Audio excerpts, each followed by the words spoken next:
Good afternoon everyone.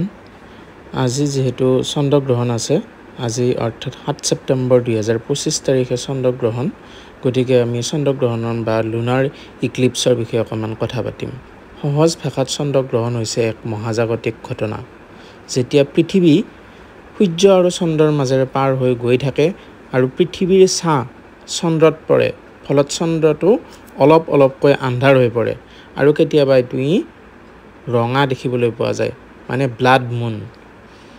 এইটো সম্পূৰ্ণ বিজ্ঞানভিত্তিক আৰু সম্পূৰ্ণ নিৰাপদ। চন্দ্ৰগ্ৰহণক লৈ কিছুমান বৈজ্ঞানিক তথ্য আছে।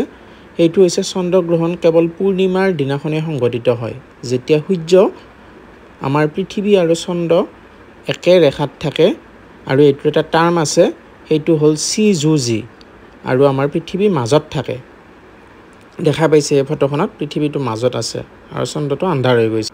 দ্বিতীয়তে, চন্দ্ৰ পৃথিৱীৰ প্ৰধান ছায়া অঞ্চল, যিটোক উম্ব্ৰ বুলি কোৱা যায়।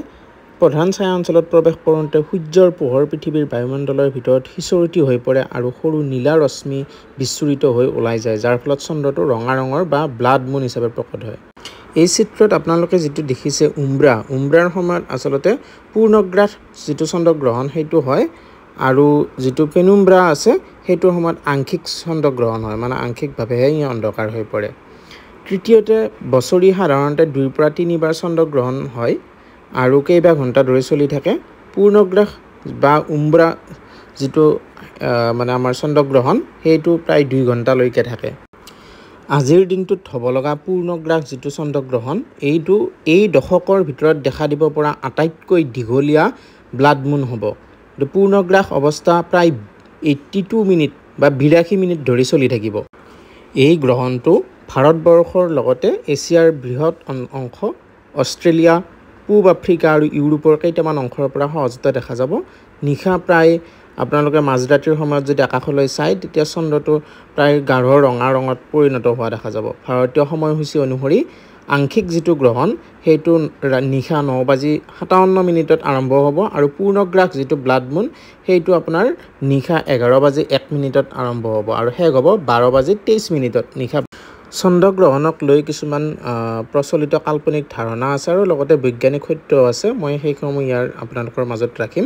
কাল্পনিক ধাৰণা অনুসৰি চন্দ্ৰগ্ৰহণত চকুৰ ক্ষতি হয়, কিন্তু সত্য এইটোৱেই যে চন্দ্ৰগ্ৰহণ একেবাৰে নিৰাপদ, সূৰ্যগ্ৰহণৰ দৰে কোনো বিপদ নাই।